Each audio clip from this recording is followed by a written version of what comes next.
It was 5 minutes to 12, and General Rodrigo de Aguilar hadn't arrived. It was as hot as a ship's boiler, and there was a perfume of flowers. It smelled of gladioli and tulips. It smelled of live roses in a closed room. Somebody opened a window. We breathe. We look at our watches. We feel a soft sea breeze with the smell of the delicate stew of a wedding feast. It was 12 o'clock, but General Rodrigo de Aguilar was not arriving. Someone started to get up. "Please," he said. He turned him to stone with the fatal look of nobody move, nobody breathe, nobody live without my permission, until 12 o'clock finished chiming.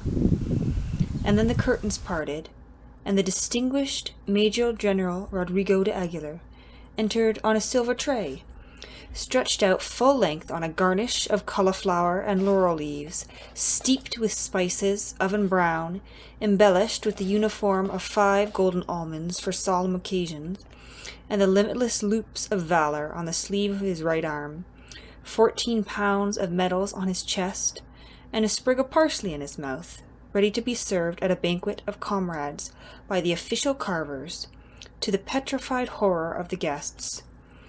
As without breathing, we witnessed the exquisite ceremony of carving and serving, and when every plate held an equal portion of Minister of Defense, stuffed with pine nuts and aromatic herbs, he gave the order to begin.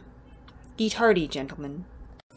The Autumn of the Patriarch by Gabriel Garcia Marquez. This book was published in 1975, and it is about a dictator who has died, and it's written in giant chunks of text.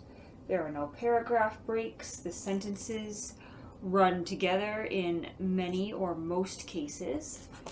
There are chapter breaks, thankfully, but it is about the loneliness and the long reign of a seemingly immortal and eternal dictator who has finally died.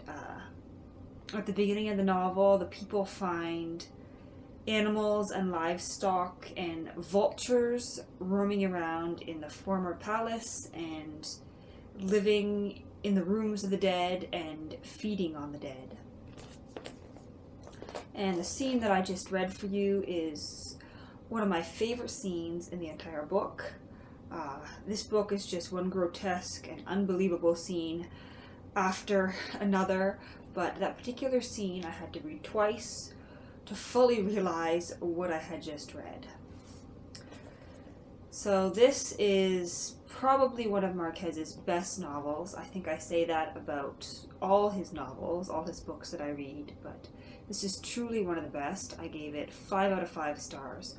On Goodreads, I actually read this over my Christmas break, and I absolutely love the cover on this book.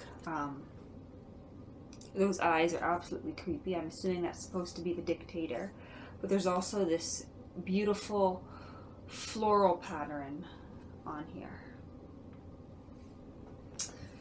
I would highly recommend this book, The Autumn of the Patriarch by Gabriel Garcia Marquez. Enjoy!